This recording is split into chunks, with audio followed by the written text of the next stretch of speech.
புவனேஸ்வரி, புவனேஸ்வரின்னு ஒரு நாளைக்கு பல்லாயிரம் தடவ சொல்றீங்க. அவளுடைய சித்தியாலே எனக்கு இது நடந்திருக்கு. இது மக்களுக்கும் நடக்கணும்னு நான் ஆசைப்படுறேன்.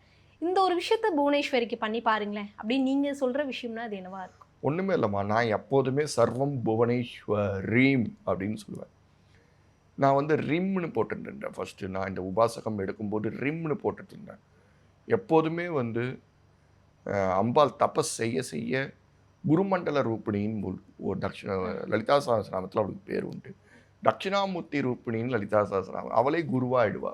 ஸோ அந்த மாரி இருக்கிற பட்சத்தில் இந்த சர்வம் புவனேஸ்வரிம இந்த நேயர்கள் யாரா இருந்தாலும் நேம நிஷ்டைகளோட நேம நிஷ்டைன்னோன உடனே இருக்கிற அந்த ரிஷி ஞானி மாரிலாம் பண்ணணும்னு இல்ல.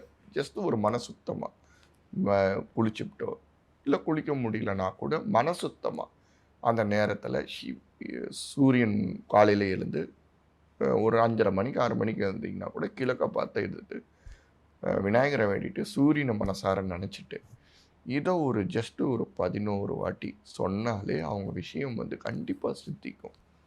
இது நான் வந்து ரிம்முன்னு தான் முதல்ல போட்டுட்டு இருந்தேன். சர்வம் புவனேஸ்வர் ரிம் அப்படின்னு. அம்பாள் வந்து எனக்கு சொன்னான், நீ வந்து ஆக்சுவலாக நீங்களாம் பார்த்தீங்கன்னா நீங்கள் எழுதுகிற வேர்டிங்ஸ்லாம் பார்த்தீங்கன்னா புவனேஸ்வரிங்கிறது நீங்களாம் எப்படி போடுவீங்கன்னா பிஹெச்யூ விஏ என்இஎஸ்ஹெச் டபிள்யூஏஆர்ஐ இதான் போடுவீங்க புவனேஸ்வரி. நான் வந்து எனக்கு வந்து அம்பாள் சொன்னது வந்து புவனேஸ்வரி.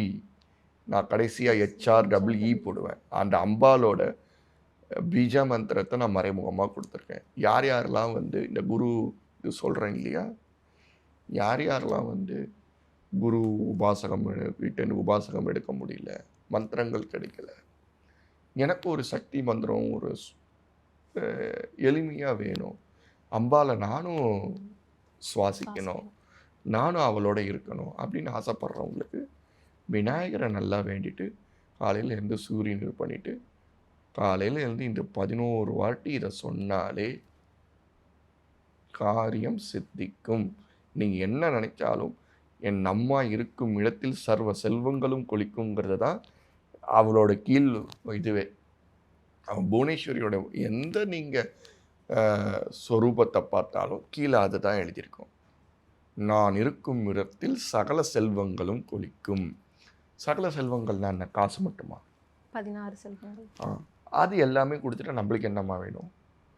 உடனே வந்து நான் வாடகை வீட்டில் தான் இருக்கேன், ஒரு 48 நாளைக்கு தான் இது சொன்னேன், ஆனால் எனக்கு வந்து இது நடக்கலை அப்படிங்கிறது அர்த்தம் கிடையாது.